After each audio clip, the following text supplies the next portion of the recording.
All right, Rabbi, say good morning, a good tavach, an incredible schus Baruch Hashem to be able to begin our last 2 days of Maseches Horayos together. Begin by thanking all of our sponsors for this morning's share. To thank our annual Talmud Torah sponsor, Tolsa Mishpacha B'Eretz Yisrael, for dedicating all the Shir and Drashos this year as a zechus for Besoros Tovos for Am Yisrael. Our Talmud Torah sponsors for the month, Allah Ba'alim L'Tova Ben Goldberg, for Aliyah for the Neshamas of his parents, Avram ben Asher Pinchas, Fega Rezel Bas Zelig, and in the hopes that all the tefillos of our Kehillah and all of Klal Yisrael will be answered. Shmumi Libudinovitz, the Ilui Nishmas, David Flum's father, Rabbi Ari Flum, Rabbi Yitzchak, Aryeh ben Achav, Rabbi Yaakov Zichron Livracha. Our Daf Yomi sponsors for today, Alan Meyrowitz, in memory of his grandmother, Anna Smith, Henya Rachel Bas Shimshon, Zichron Livracha, and Mark and Shana Libovitz on the occasion of the 29th yard site of Moshe Libovitz, father of Mark, grandfather of Matt, a humble, kind, righteous man whose midos continue to bring us comfort and contentment, and whose late life choices brought our family back to Torah Judaism. May his neshama have an aliyah in Shamayim. Absolutely beautiful. Absolutely beautiful.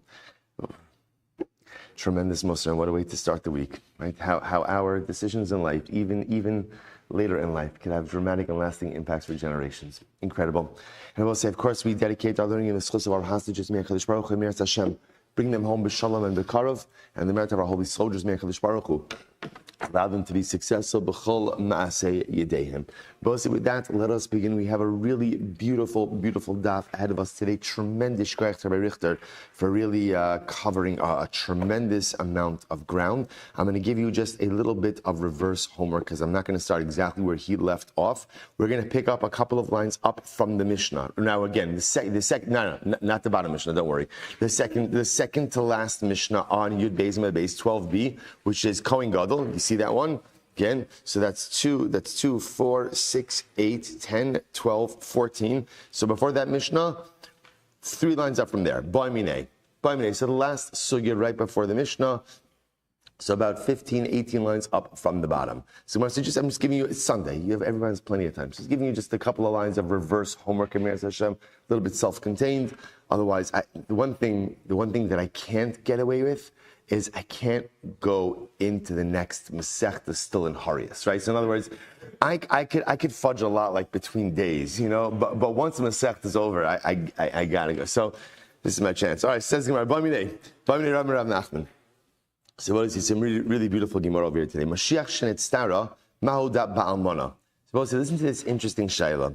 Let's say you have the Kohen Gadol, and the Kohen Gadol gets tzaras. Now remember again, halacha l'maisa, the Kohen Gadol is not allowed to marry an almona. Right, remember, interesting distinction, a Kohen had your regular Kohen is allowed to marry an almana. He can marry a grusha, can marry a divorcee, but he can marry a widow. Kohen Gadol has to marry a besula. So now the Gemara asks an interesting shayla over here. The Gemara says, Mashiach shenisar ma'almana. Let's say the Kohen Gadol got saras. Now obviously when he gets saras, what can't he do? He can't function as the Kohen Gadol. So he got saras, ma'u ba'almana. So fascinating. Is he allowed to marry an almana during the time that he has tzaras? Now, granted, this may be a short-lived relationship, right? But lamaisa, now he's no longer fit to function as the Kohen Gadol. Can he marry an almana? So the Gemara says mitchadachi o miftar patar. So at the end of the day, really, what the shaila is like this: do we say that once you become the Kohen Gadol, once you establish that status, by definition you are precluded from ever marrying an almana? That's it, mitchadachi? Or no? The Gemara says, or miftar pater. Or in other words, no, when you're Kohen Gadol, ultimately you can't marry an almana. But once you're no longer the functioning Kohen Gadol, halacha l'maisa, again, there's no problem. So lo hava biyadei. So remember again, Rav Nachman didn't know the answer. Zimnin haviyas Rav Papa becoming ba'ilei. So one time Rav Papa was there and they asked the question, Amrlei, Huna brei Rav Nachman Rav Papa. So Huna, the son of Rav Nachman, said Rav Papa, Tanina, we learned this. Ein li ella, shavra machmas keryo. Avar machmas mumin minayin. So we'll say, so I only know that halacha l'maisa, that a Kohen ultimately again, who let's say is disqualified because of a seminal emission, that ultimately again, I only know that halacha. How do I know that if he was removed from office, or can no longer function as a result of mumin? What's the halacha? Talmud lomar v'hu. Therefore the pasuk says v'hu. V'hu means what? That a Kohen retains his kohanic status even if technically speaking he can't execute the duties. In other words, so once you're a Kohen Gadol, that status remains with you, even if functionally you cannot perform the duties for some particular reason. So therefore, the answer to our question is that halacha l'maisa, if the Kohen Gadol gets tzaras, he still can't marry an almana. Why? Again, once vested with the kedusha of the Kohen Gadol, even if you can't functionally execute the responsibilities, you still have the kedusha. So this is the answer that Huna, Rav Huna, the son of Nachman, gave to Rav Papa. So what happened? The Gemara says, "Come, nashke bereishe." He got up, he kissed him on his head, v'yahiv le barte. And interestingly enough, he gave him his daughter to marry. All right, so we'll say, seems like a bit intense for your answer to Kohen Gadol about tzaras. So we'll say, what's the pshat over here? What is it? What is it that ultimately, again, Rav Papa was so moved by Huna's answer that halacha l'maisa, again, he gets up. There's two things happening over here. He gets up, he kisses him on his head, and ultimately, again, he gives him his daughter in marriage. What's the pshat? Because Rabbi say, I appreciate the profundity in this answer. What's the real pshat that's being asked over here? Al derech hashkafa. What's the real question that's being asked over here? In life, we work hard to establish and to reach certain spiritual milestones. And then what happens? You get tzaras. Meaning what? I make mistakes and I fundamentally lose my spiritual footing. And I fundamentally lose everything I worked for. And so the shaila is, who am I in the aftermath of those cataclysmic life mistakes? Who am I in the aftermath of those terribly wrong turns in life where I feel like I've lost everything? And what's the answer? Once the Kohen Gadol, always the Kohen Gadol. Perhaps not functionally, because our mistakes change us. So if a Kohen Gadol if the Kohen Gadol gets saras, he can't function as the Kohen Gadol. But halacha l'maisa, again, he is still vested with that kedusha. Meaning what? No matter how badly you mess up in life, your personalistic holiness is yours and will always be yours. You may be compromised in certain ways. I may be stunted in certain ways. I may not be able to do certain things as a result of my life mistakes until I go ahead and correct myself, but my kedusha is mine. Rav Papa hears this, and he's so moved by this answer that what does he do? He gets up, he gives Huna a kiss on the head, gives him his daughter in marriage, because ultimately, again, Abosai, Ein Chizik Gedola Mizo. There is no, and Abosai, just understand, to learn a Gemara like this on the first day of Slichas, right? What stands in our Abosai, if we're honest with ourselves, what stands in the way of a meaningful Slichas experience, right? Well, besides the fact that it's early in the morning or late at night, right? But what's that? Because deep down, there's a piece of me that feels that I'm unredeemable. There's a piece of me that feels that I'm unchangeable. There's a piece of me that feels like I'm in the loop. You know, I do this every single year, where I apologize for what I've done. I say I'm going to do better, and then like whatever. And I'm always back in the same place. And then on the first day of Slichos, the Gemara Emotional gives us such a beautiful gift of a Gemara like this that says that even if you got yourself to the status of a Kohen Gadol and you messed up and you got saras, you're still a Kohen Gadol. Still a Kohen Gadol. Once a Kohen Gadol, always a Kohen Gadol. Once a Yid, always a Yid. Once holy, always holy. I may need to work on things to get myself back up to where I need to be, but never think for a moment that the poor decisions in life have divested you of your personalistic holiness. Incredible. Says the Gemara. Yeah, we're not finishing the Masechta by Tuesday, but okay, that will be all right. It says the Mishnah. Kohen Gadol, next. So back to the halachas of Kohen Gadol. Very interesting halacha over here. Kohen Gadol pori milamata v'hadyot milamalos. Well, it's halachas of avelos. One of the halachas we have by avelos is that we have to tear kriya, to tear your clothing. So interesting if the Mishnah says that a Kohen Gadol tears his clothing on the bottom of his garment. We'll discuss what this means. And a hadyot, a regular Kohen, tears his clothing on the top. Tears his clothing on... Good. Tears his clothing on the top. Well, again, we'll define these terms in just a moment. So the Gemara says, Kohen Gadol makriv onein below ochel. Kohen Gadol, remember I'm going to say, the halacha is that a Kohen Gadol doesn't really observe the halachos of avelos, even for immediate relatives. He executes all of his sacrificial or temple services even in the midst of mourning, and even again for the 7 immediate relatives. However, he does not eat karbanos. So he's able to do the avoda, but he doesn't eat karbanos. Va'hedyot lo makriv v'lo ochel. And a regular kohen in avelos does not go ahead and offer, nor does he eat. Amar Rava. So Amar Rav. So the Shayla say is, what does it mean lamata lamalo? Amar Rav. Lamata mamish, lamala mamish. So Rav says quite literally. Lamata, or this is to be taken literally. So a regular kohen, let's just start backwards. A regular kohen tears his garment on top. So let's assuming, remember, as we're going to see in just a moment, we are assuming a tunic over here, right? That's what they're wearing. So lamala on top means by the neck. You tear the neck, right? That's what a regular kohen does. And lamata mamish. A kohen gadol will tear literally on the bottom, like by the hem of his garment, because the idea being over here that a kohen gadol cannot do a recognizable form of kriya, because that would be demonstrative of actual or public mourning, and a kohen gadol does not do that. So therefore, a kohen gadol will go ahead and tear the bottom of his garment, and a regular kohen tears the top of his garment by the neck. Shmuel says no. Lamata mikame safa, lamala mikame safa. Shmuel says no. Lamata means below the neckline. I'm sorry. Yeah, lamata, below means below the neckline, and lamala means again above the neckline or at the neckline.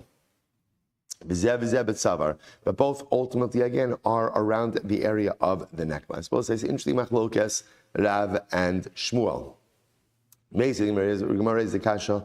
Akol amesim kulon rotza mavdil kamesafa shalo rotza eno mavdil kamesafa shalo al aviv al imam mavdil. Suppose the halach is like this. In general, when you're mourning for anyone else, if you want to tear at the neckline, you can. If you don't want to tear at the neckline, you don't have to. But for parents, you have to tear at the neckline. Now, interestingly enough, the idea over there is that by parents, there has to be a recognizable tear.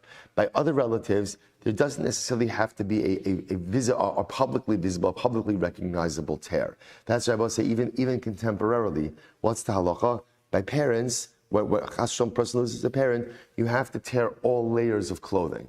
Right? So let's say a person's wearing a jacket and a shirt, so they tear their jacket, they tear their shirt. For every other relative, you only have to tear the article of clothing closest to your body. So let's say again, even if you're wearing a jacket and a shirt, you only have to tear the shirt. So interestingly enough, same idea over here, the Gemara says, so what that means is there has to be a recognizable kriya for a parent.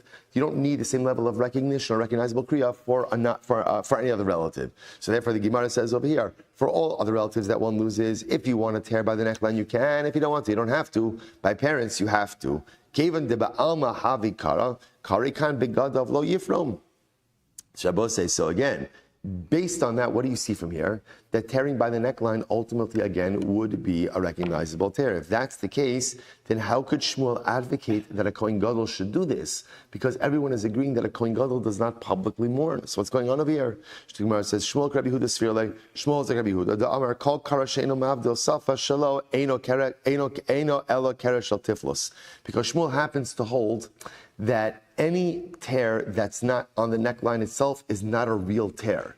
Therefore, halacha l'may says, as long as the Kohen Gadol is not tearing by the neckline, even if he's tearing a little bit below the neckline, that's absolutely fine. Umi islay, the Rabbi Yehuda kriya b'Kohen Gadol, bless you, but does Rabbi Yehuda hold that a Kohen Gadol does kriya at all? Vatanya ilu ne'emar rosh lo yifra, ubege lo yifrom, hayisiyom barosh ubege shel sota chasam medaber. So we'll say, I would have thought that the pasuk originally, when it says, do not go ahead and allow the hair to grow, and do not tear the clothing, I would have thought that maybe he's talking about by a sota. Tamalomer es rosho lo yifra ubegadav lo yifram. She'ena bepriya uprima kol ekar div Rabbi Yehuda. Rabbi Yehuda teaches us that by Kohen Gadol does no form of kriya. No form of kriya at all by Kohen Gadol. So how can you see the Shmuel holds like Rabbi Yehuda? Rabbi Shmuel Omer Eino Paris Kederech Shebnei Adam Parmim Elohu Milamata VaHadyot Milamala. On the other hand, Rabbi Shmuel holds that no, Kohen Gadol does do kriya. He just doesn't do kriya like everyone else. The Gemara says, which the Gemara answers, Shmuel Silber like Rabbi Yehuda b'chada, Upala Galei b'chada. Shmuel holds like Rabbi Yehuda in one case, and he disagrees in a different case. In other words, so Shmuel disagrees with Rabbi Yehuda, and that Rabbi Yehuda holds that a Kohen Gadol doesn't do any kriya, right? But he holds ultimately, again, like Rabbi Yehuda, in that halacha l'maisa, as long as the kriya is not done by the neckline, it's fine. So I will say, so bottom line, fundamental machlokes between Rav and Shmuel how to understand the Mishnah. So Shmuel, let's work backwards. So Shmuel will say that what happens over here is the Kohen Hedyo tears at the neckline.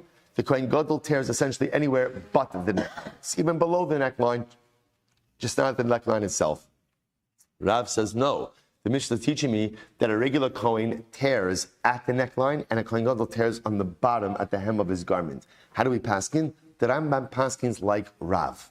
The Rambam paskins like Rav. That halacha l'maisa again, a Kohen Gadol who loses a loved one does not observe any physical form, external form of avelos. Therefore, if he tears his clothing, he's going to tear on the bottom by his hem and not anywhere by the top of his clothing. Incredible. Now, both say, so now we're going to see some really fascinating principles that the Mishnah, that we are familiar with, that the Mishnah is going to go through. Mishnah, kala tadir mechavero, kodem es chavero.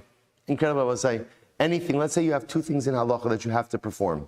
How do I know which one to perform first, which one to perform second? To which the Gemara answers, simple, tadir v'she'ino tadir, tadir kodem. Whenever you have one thing which occurs with greater frequency than something else, you always perform the more frequent thing first. The kala tadir mechavero kodem es chavero. So we'll say, by the way, what's the Musar Haskell in tadir v'she'ino tadir, tadir kodem? What's the Musar Haskell? Consistency. Consistency. Where there is consistency, there is holiness. So therefore, again, you have two mitzvahs. One is to be performed with greater consistency than the other. Consistency always wins out over inconsistency. Now, boss, I want to point out, consistency should never be confused with perfection, right? And because what's the great news? I'm going to tell you the best thing you're going to hear today, right? Which is the Ribono Shel Olam never expects perfection. Never. It's not even in our vernacular. And if it is in our vernacular, it's only used to HaKadosh Baruch Hu, right? Hatzur tamim pa'alo HaKadosh Baruch Hu. Okay, you're perfect, you're complete, but at the end of the day, that's not what we have to do. Consistency doesn't mean perfection. Consistency just means an attempt to try to be consistent, recognizing I will never be fully consistent consistently. I don't know if that made sense, but you understand, right? So the Maisa, again, but that's the Musar of Tali B'Shena. So again, this is the principle through which we live our lives. If I have to do two things, which one comes first? Whichever one occurs with greater consistency, it's always the one that comes first. So the Gemara says again, whatever occurs with greater frequency than its friend. So the Gemara says, Kodem es chavero, good. This is interesting. Whatever is holier, right? Whatever is holier than its friend, ultimately again comes first as well. So the Gemara says, okay, so Gemara Mishnah just gives examples of this. Para Mashiach u par ha'ida. So let's say, going to both say, remember, Para Mashiach, going back a little bit, Para Mashiach is the par offered by the Kohen Gadol in the event that he offered an erroneous ruling, right? Helam davar and shigagas maisa. Helam davar shigagas maisa. So let's say again, now there are two karbanos that are ready to be offered. The par of the Kohen Gadol u par ha'ida. Para Ida is par helam davar minat tzibur. The Sanhedrin offered, right? Helam davar shigagas maisa. So now I have to offer up those two karbanos. Which one goes first? Which one is offered first? So the Gemara says, Para Mashiach kodem para Ida b'chol masav. Ultimately, in that case, the Kohen Gadol's par comes before the Eida's par, comes before, again, the congregation's par. Now, interestingly enough, we'll have to see what principle that's playing off of. It's not Tadir, because you can't really claim Tadir over here. So what is it? Is it that ultimately, again, the par of the Mashiach is holier than the par of the Am? So again, what principle we'll have to see? Incredible. We'll say, so let's go back to him. Where do we know this from? Somewhere by Damakra. So we'll say, so in other words, where do we know the concept of Tadir v'she'ino Tadir kodem? Even though, interestingly enough, what would you assume? In other words, to me, without any other proof, it sounds like what? Logic. Sounds like svara. But again, the Gemara says something interesting. This is very interesting. The Amarkra milvad olas haboger asher li olas hatomid. So I'll say. So the pasuk says as follows. The pasuk says, "Milvad olas haboger asher li olas hatomid tasu es ela." What comes next? Incredible. I must say, how incredible is this, right? On the first day of Slichas, the beginning of the journey of Yomim Noraim. So what do I get? Number one, the Musar Haskell, that no matter how badly I mess up, at the end of the day, I'm always still a Kohen Gadol. And like we got all of Yomim Noraim in literally the span of just a couple of lines. Okay, so we'll say, but let's go back. But that's not the part the Gemara is focusing on. What is I just got very excited. I didn't have a chance to really look at the daf until after Slichos last night. So when I saw this, sometimes as much as you try to maintain a proper perspective, sometimes just fatigue is fatigue. It just is.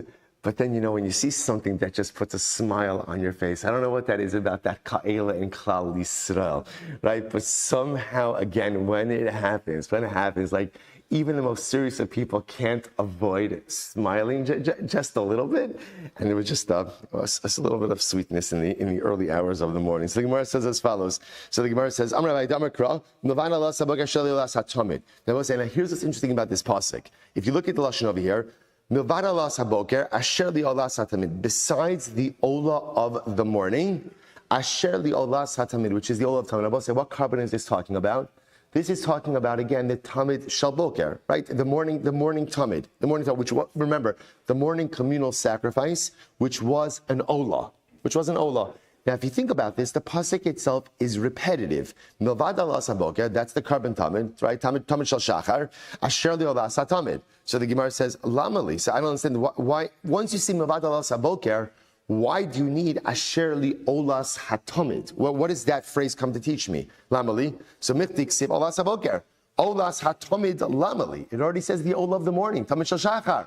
Why do I need olas hatamid lamali? This is what Torah says. Called Tadira Kadma. So the say, watch this. This is fascinating. So Milvad Alas Haboker, that's a reference telling you again, Tamid Shel Shachar. Asher li Olas Hatamid. Why is that carbon the first thing you do every morning? Why?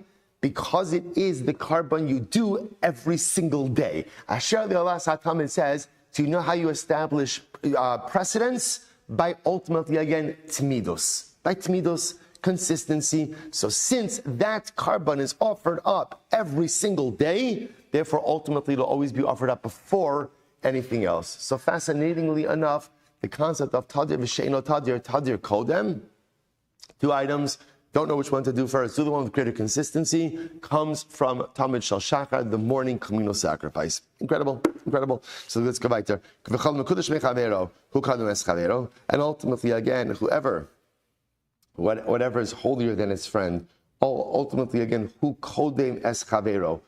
Now, I just want to point out something interesting over here. So obviously what this means is that whatever is holier, if you have two things, and I'm not sure which one to do first, whichever one is quote unquote holier than its fellow, ultimately you put first.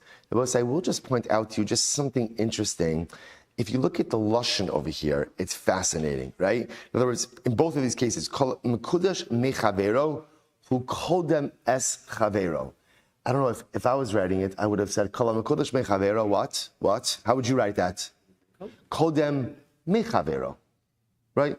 Let's say Chazal teaches so many different lessons in so many different ways. Sometimes they're both saying the holier you are, kol kodesh mechavero, who kodem es chavero. Kodem es chavero could also mean sometimes you put your friend before yourself. Who kodem es chavero. It is so easy in life to become just self-centered and egocentric, and just really everything just becomes about me. It's the nature of people. I mean, there's so much stuff going on in life that it's easy just to be fully focused on my own needs. One of the greatest demonstrations of personalistic holiness is the ability to think about the other. And just the ability to be there for the other, and the ability to help the other, and sometimes the ability to advance the other. Life is not all about me, but sometimes the greatest metric of success is what we are able to do for the other. How do you know if you're holier than someone else? Who kodem es chavero. If you make your friend, if you put your friend's needs before your own, right? Ultimately, again, tremendously demonstrative of one's personalistic holiness. So where do you know this? But again, back to the regular halachic principle. Two items, one is holier than the other. How do you know? So we put the holier one first. Where do you know this? From this Rabbi Shmuel, the kidashto. It's very simple. This is actually very important. The pasuk says the kidashto. Then this is by the Kohen. So the halach is the kidashto. You shall sanctify the Kohen. L'chol davar shebekdusha means a Kohen goes first for any matter of holiness. For example, Liftoach Rishon, ultimately again to give him the first Aliyah, Levarich Rishon, to let him lead benching, Litom Maneh Yafa Rishon, to give him the biggest slice of pizza. Whatever, the coin is always put first, which I both say, by the way, you should just know, showing this opportunity, if you're walking in, at the same time as Shmuel Karapkin or Alan Meirowitz, to Daf Yomi, and you hold the door for them, and you let them say, and literally again, a person could say, I'm ready to perform the paz, or Yerachmi al-Bak, I'm ready to go ahead. Right? Did I get everybody? Listen, I'll talk to the Levium separately. You guys are great also. Support staff, fantastic. But again, give me a cup of coffee. So we'll go on. But Levium happened not to have a Kiddush, but Levium need a lot of respect also. We love all Jews. And I say, but the Maisa, with the Kohanim, literally again, holding a door open for a Kohen and could mamish be the fulfillment of a mitzvah d'oraisa. There's an obligation for us to go out of our way to mamish honor Kohanim. Incredible. So that's the halacha. So interestingly enough, I just want to point out, so this Gemara is using Kohanim as an example, but it's not just about Kohanim. What it means is, in life, if you have two things in front of you and you're not sure which one to do first. Now again, obviously, whenever you need to decide precedence, the first rule you're always going to use is what? Tadir v'sheno, tadir kodim. But let's say for some reason that rule is not working, for whatever the reason, then ultimately, again, you could also look at what's holier. Whichever one is holier is the one that you're going to do first. Incredible. I will say Yud Gimel. Excellent. 13a. Par Kohen Mashuachu Par Eda. So remember again, the last case of the Mishnah was that if you have two karbanos to offer, one is the par of the Kohen Gadol, and the other one is the par Ha'elam Davar Minat Tzibur. Okay, so remember again, both brought for erroneous rulings. One, the erroneous ruling of the Kohen Gadol, and one, the erroneous ruling of the Sanhedrin. So the Mishnah said, you offer up the Kohen Gadol's par before the people's par, which is actually quite intriguing, as, I would have thought the opposite, that the needs of the Rab, right, the Rabbim always come before the Yachid. But let's see. So where do we know this from? The Pasuk says, you shall go ahead and burn this one as you burnt the first par. Harishon. Why does it say Harishon, like with the Hey, the definitive article? Rishon kodem lifpar ha'eda b'chol ma'asav. To teach us that the par of the Kohen Gadol ultimately, again, is always offered before the par of the Eda for everything. In other words, all ritual and sacrificial rites and practices of the Kohen Gadol's par goes before anything to do with the tzibur. Okay, now again, we'll say that's a pasuk. Lav dafka that it's, but it's not svar. It's not logic. We'll see if there's some logic as well. So the Gemara goes weiter. The Gemara says, par Kohen Mashiach para Eda omdim.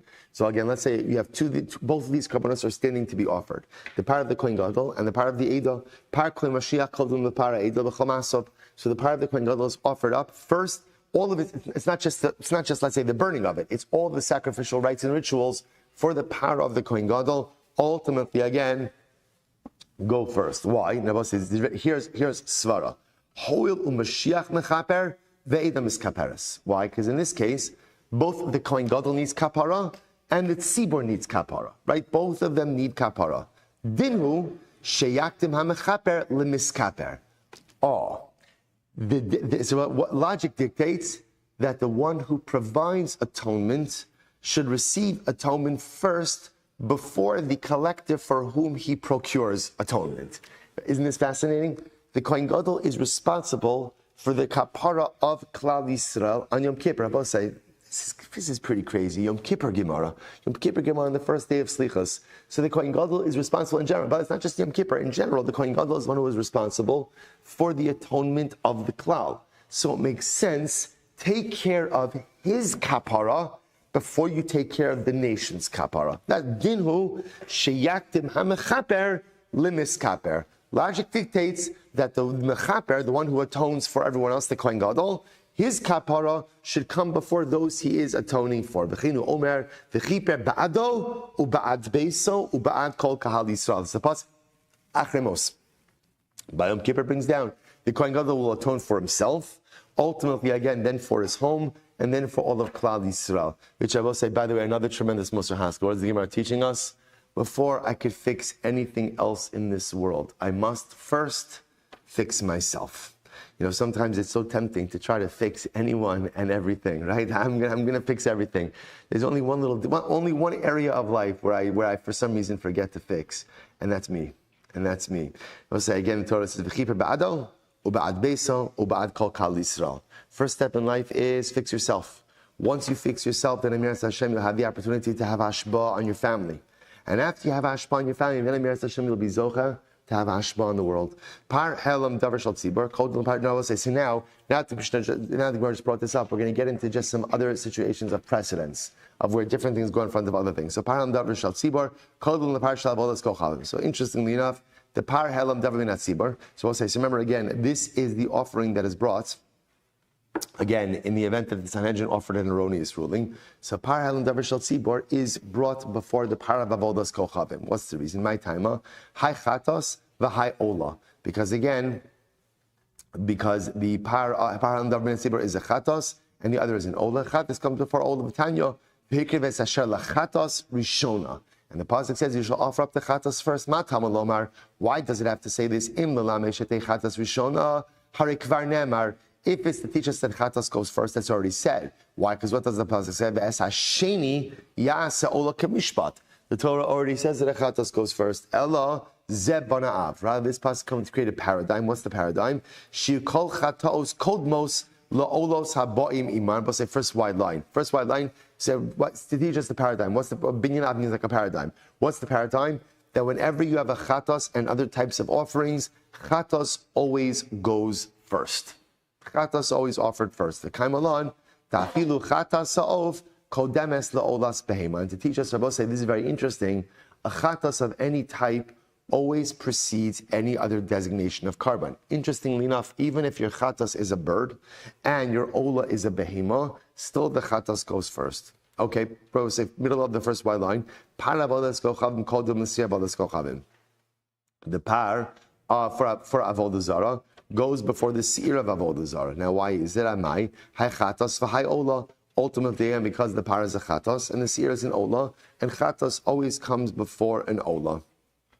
Amri b'ma'arav mishvei d'Rav bar Mari chatos avodas kochavim chasera aleph. So, interestingly enough, when the Torah speaks about the chatos offering for avodah zarah, it's written deficient without the aleph. Rava Amar k'mishpat ksiv bei. Sir avodas kochavim kodem sir nasi. So just more cases of precedence. The sir of avodah zara comes before the sir of the nasi. What's the reason? My timer. Hay tzibur v'hay yachid. Very simple, because ultimately, again, the sir of avodah zara is a communal offering versus the sir of the nasi, which is a personal offering. Sir nasi kodem siras yachid. The sir of a nasi comes before the sir of a yachid, of an individual. My timer. Very simple. Hay melech v'hay hedyot. The king's offering comes before an individual's offering. Seiras yachid kodemes lekiv sas yachid. The seir of an individual comes before the sheep of an individual. I v'hatanya kiv sas yachid kodemes lesiras yachid. But the Brisa says that the sheep comes before the goat. Amrabaye tanahi mar savar seir adifa shekain nis rabba itzel avodas kochavim biyachid. So one opinion says the seir is more chashav. Why? Because at the end of the day, since the seir was singled out to be the offering for avodah zarah by an individual, that makes it more important. Umar savar kivsa adifa shekain nis rabba ba'alya. The others say no. The keves, the sheep, is more chashav. Why? Because its tail, the fat of the tail, is offered up on the mizbeach. Omer. Kodem lekeves haba'imon. We'll say the carbon omer. Remember again, carbon omer is brought from barley as well as with a sheep. So the Gemara says the sheep ultimately again, the omer, right, the actual barley offering is brought before the sheep. Shtei halechem kolmen lekvasim. We'll say shtei halechem is the offering by Shavuos. So ultimately again, the shtei halechem is before the sheep. So zakla, this is the rule. Kol haba begin liyom, kodem ledavar. Kol zakla davar haba begin liyom, kodem ledavar haba begin alechem. So here's the rule. Anytime we'll say if one of these karbanos, and the examples they're giving over here ultimately is the karban omer and shtei alechem. So anything that is brought as a result of the day takes more precedence than anything that is brought ultimately again because of the bread. Bread means, again in this context, the barley of the omer or the wheat ultimately of Shavuos. Incredible. All right, let's go back to Mishnah. Ha'ish kodem le'isha lahachios. So I'll say this is a very interesting Mishnah. So the Mishnah says, literally translated, a man takes precedence over a woman to sustain them. And I'll say, now what does this mean? So it appears that what the Mishnah seems to be discussing this idea is that in the event that, let's say, one could only save a man or a woman, so who should one save? So the Mishnah says perhaps it should be a man because a man has a greater number of mitzvos that he is obligated to go ahead and perform. Now, again, we're going to delve deeper into this later on. So we're just going to read the Mishnah as it is, and Emir Hashem spend a little bit more time actually really towards tomorrow's daf, focusing on this a bit more. So ish kodem ish alachos ulahashiv aveda. Enter eternal lost object. Eternal lost object. So again, I will say, which means that let's say a man and a woman both lose both lose an object. Who do I have an obligation to do Hashavas Haveda towards first? So it sounds like the obligation is towards a man. Towards a man. Now both say, how do you create this hierarchy of more importance and less importance of people? So it sounds like, again, if you notice, the Mishnah doesn't say anything explicitly about this, but it sounds like this might be based on who has a greater number of mitzvos to perform. Now, why that creates a hierarchy in importance, who has a greater number of mitzvahs, we'll have to see, and where does that come from? What is that based on? Again, we're going to see. So the Gemara goes, Va'ish kodemis leish liksos ulohotzim beis hashevi. So we'll say this is very interesting. A woman, did I skip? Va'ish kodemis leish liksos ulohotzim beis hashevi. And we'll say, interestingly enough, a woman takes precedence over a man, ultimately for clothing and for redeeming captives. So for clothing, because again, obviously a woman who doesn't have clothing, that's going to be a much more humiliating experience than for a man. And in captivity, we are nervous, ultimately, again, much more nervous about what's going to happen to a woman in captivity than what's going to happen to a man. Now, interestingly enough, the Gemara says, Bizman sheshneim omdim b'kalkala ha'ish kodem le'isha. Now, it's very interesting. If we are concerned that the man is going to be sodomized or things like that in captivity, then ultimately, again, we would redeem him before the woman. Again, we'll have to delve a little bit deeper into all of these things. Says the Gemara, so now it's interesting, and this is really fascinating. The Gemara doesn't spend any time kind of like telling us where it got these initial principles from. Instead, what it does is it delves deeper into what we'll call just this hierarchy. So let's see it all and take it in and then understand a little bit better. Says the Gemara, Hayahu va'aviv v'rabo b'shevi. We'll say, listen to this. Let's say again you have a case where you have a person, we'll call him Ruvain. Ruvain, his father and his Rebbe are all held captive.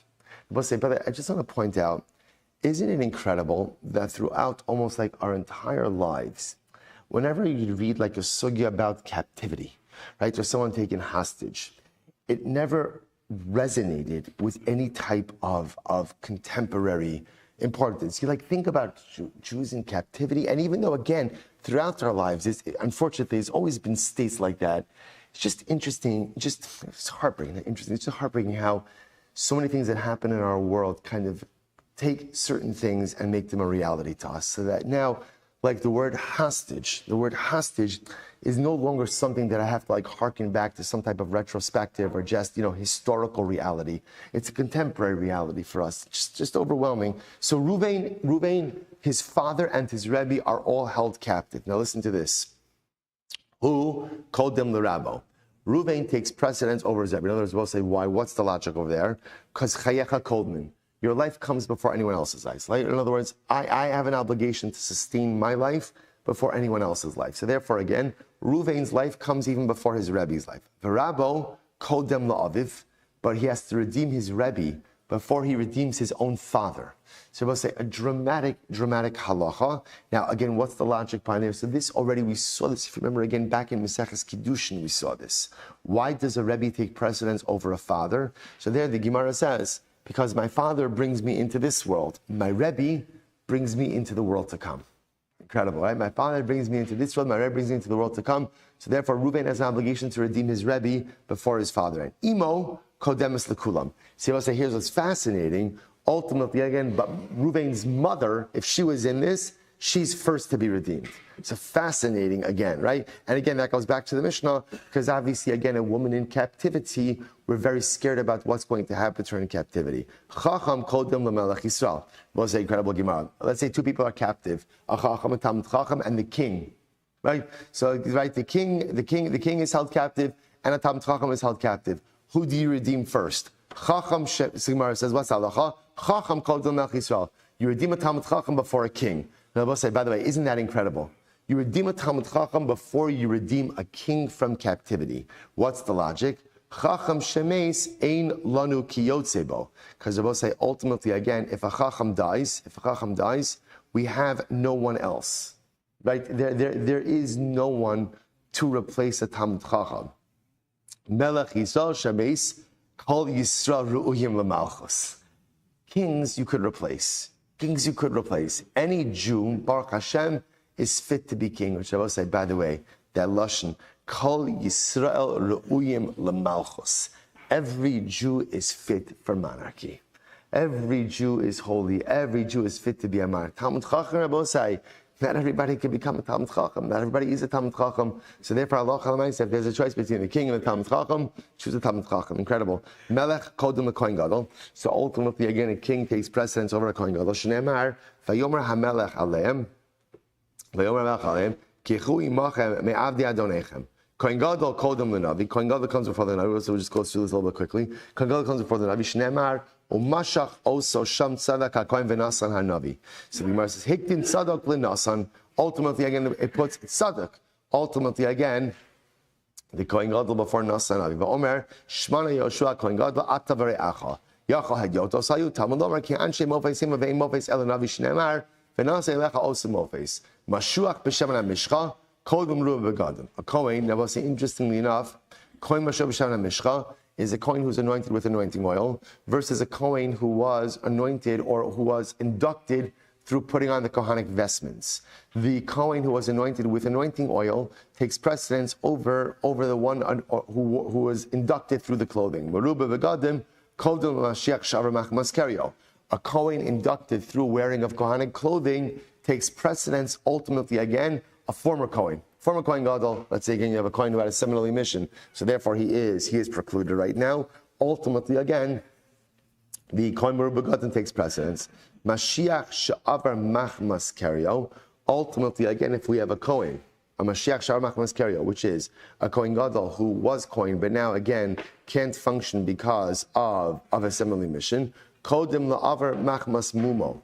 Interestingly enough, he takes precedence over a Kohen who was disqualified because of a mum.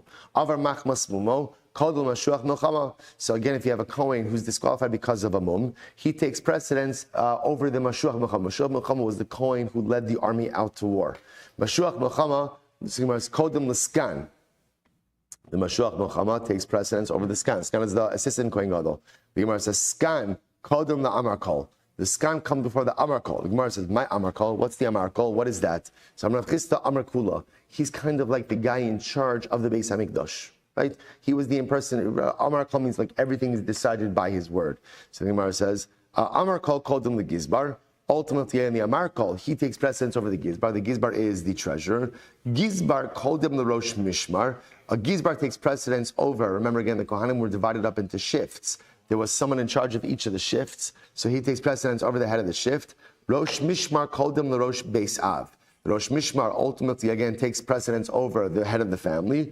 Rosh Beis Av Kodem Liv Kohen Hedyot. Ultimately again, and the head of the family takes precedence over a Kohen Hedyot. So we'll say, so ultimately again, this is the precedence. Now, both you ask yourself, what's the point of this? Right? Why does the Gemara go ahead? Why does the Gemara go ahead and set up this hierarchy? Like, what's the pshat of all this? Rabbi say, do you know what the Gemara is trying to teach us? What it's trying to teach us is not everyone is the same. You know, we have this flawed mentality and ideology that everyone has to be the same. Everyone has to be the same, right? Everyone has to have the same opportunities. Everyone has to have the same rights. And everyone has to have the same entitlements. Everyone says this, and if I could do this, and this one could do this. It's not true. It's not true.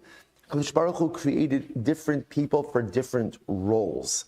And if everyone tries to be the same, then by definition, at the end of the day, the collective is hurt. The mashal that's always given is the army, right? If everyone is a general, the army is going to lose the battle because there have to be foot soldiers. But if everyone's a foot soldier, there's no strategy, there's no vision. So I need again, people of higher rank and lower rank. I need ultimately leaders. I need followers. I need people with power to make decisions, and then I need those who are bound to obey and execute those decisions. But it's not fair. They're not the same. Correct. They're not the same. The goal was never to be the same. The goal was never to vest everyone with the same rights, responsibilities, and entitlements. There has to be differentiated responsibility, roles, and responsibilities. Otherwise, humanity is fundamentally stunted. And when we try to make everyone the same, it hurts us. So we'll say, you see this. This person takes precedence over this person. This person takes precedence over this person. This person takes precedence. It's not fair. It's discriminatory. It's not discriminatory. It's the way that functional society has to work. There has to be tiers, there has to be levels, and there has to be precedence. Incredible. We'll see interesting sugya over here. Supposed to listen to this interesting case over here. What about by tuma purposes? Now, what does it mean by tuma? Let's say halacha l'maisa again. There's a meis mitzvah, right? So the person has to get buried. There's a meis mitzvah, and there's a meis mitzvah. So we'll say. So the shaila is who should go ahead and become tamei for the meis mitzvah. Right? So can you imagine the skan kohen gadol, right? Who's the assistant kohen gadol, and the mashuach milchama, who's the kohen who's anointed for war. They're both walking together down the road, and they both together see a meis mitzvah. Someone's going to have to become tamei for the meis mitzvah. Which one of them should become tamei? So the Gemara says, Amar Razot Shabei Rav Nachman Tashman de Sanya. So if the skan and the mashuach milchama are walking down the road together, and they come across a meis mitzvah, mutav she'etame mashuach milchama v'al yitame sgan. Interesting. It is better that the mashuach milchama becomes tamei and not the sgan. Why? Shim ya'ara bo psul b'kohen gadol nichnas haskan u'mishamish tachtav. Because we'll say, remember again, if there's one thing that Klal Yisrael always needs, it's a kohen gadol. And what's the skan's job? The skan's job is he's in the bullpen, right? It's always his job to be on call. So therefore, if it's a choice between the skan or the kohen mashuach milchama becoming tamei, let the mashuach milchama become tamei. Vatanya mashuach milchama kodem l'skan. But we learned that halacha l'maisa, again, we just said before, that a mashuach milchama takes precedence over a skan. You're right. Amravina kitang hilach yoso. When it comes ultimately again to supporting, to sustaining, the mashuach milchama takes precedence ultimately over the skan. Why? Because at the end of the day, remember again, the mashuach milchama leads the army out into war, and that is a very important function. But when it comes ultimately again to tuma, if one of them is going to become tamei, we'd rather mashuach milchama become tamei. Why? Because we can't have Klal Yisrael without a kohen gadol. You could have you could figure out a way to plug the mashuach milchama for war, but you need this skan. Incredible. Let's do another just a couple of minutes. Mishnah. Kohen gadol called him Levi. Sorry, Kohen. Is a very important sugi for us.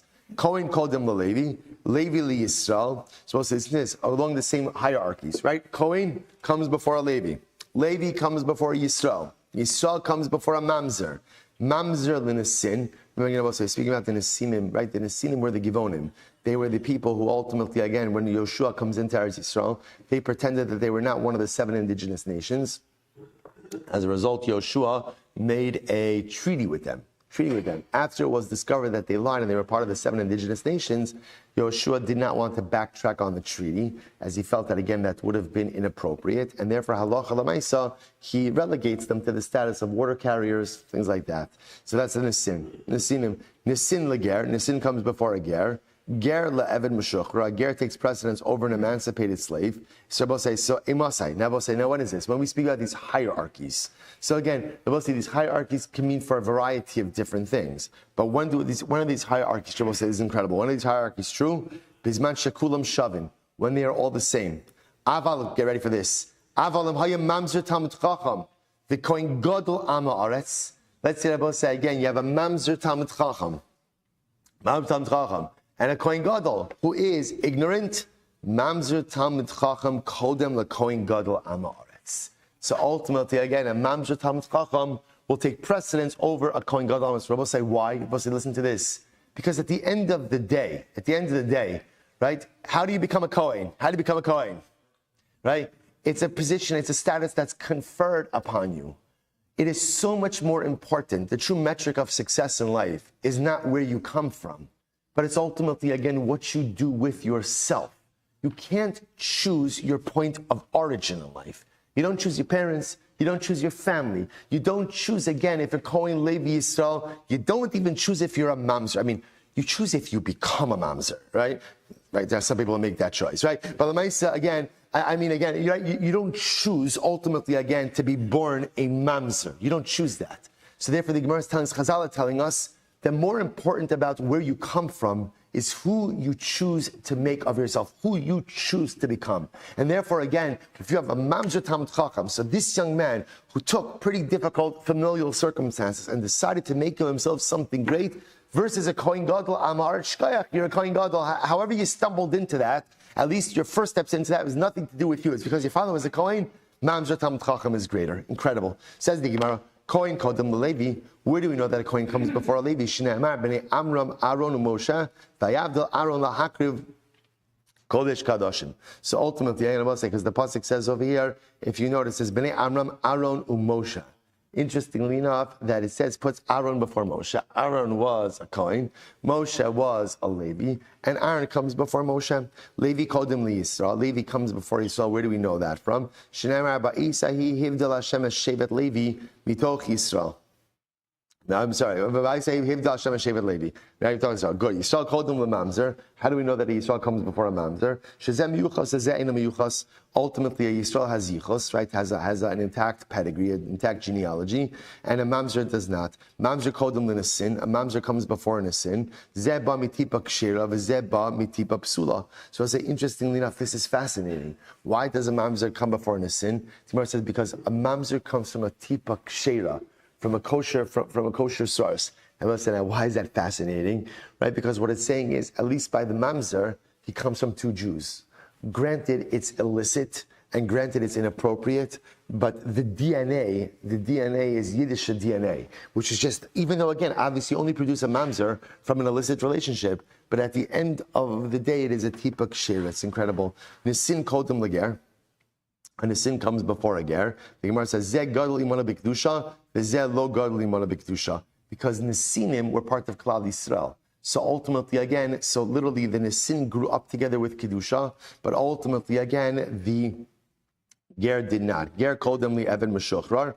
Ultimately, again, the ger comes before an Evan Meshuchrar. Why? So the Gemara says, Zeh haya b'chlal aror, this one ultimately, again, because Avadim, right, come from Canaan. Ultimately, again, Canaan is cursed. So therefore, again, the Gemara says an Eved began with Aror, but ultimately, again, the Ger did not begin with Aror. Right? So we'll have to stop over here for today. What a Gemara. What a Gemara. I will say tomorrow, last staff of Horayos, we are fine. If you notice, again, Yudal is very short. Amir Hashem. Last day tomorrow. Shkoyach, everyone. All right, Chavrazim, have a great day, everyone.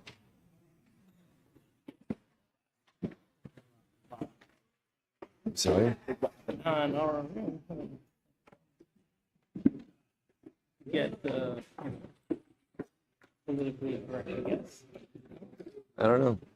It's the words of Chazal.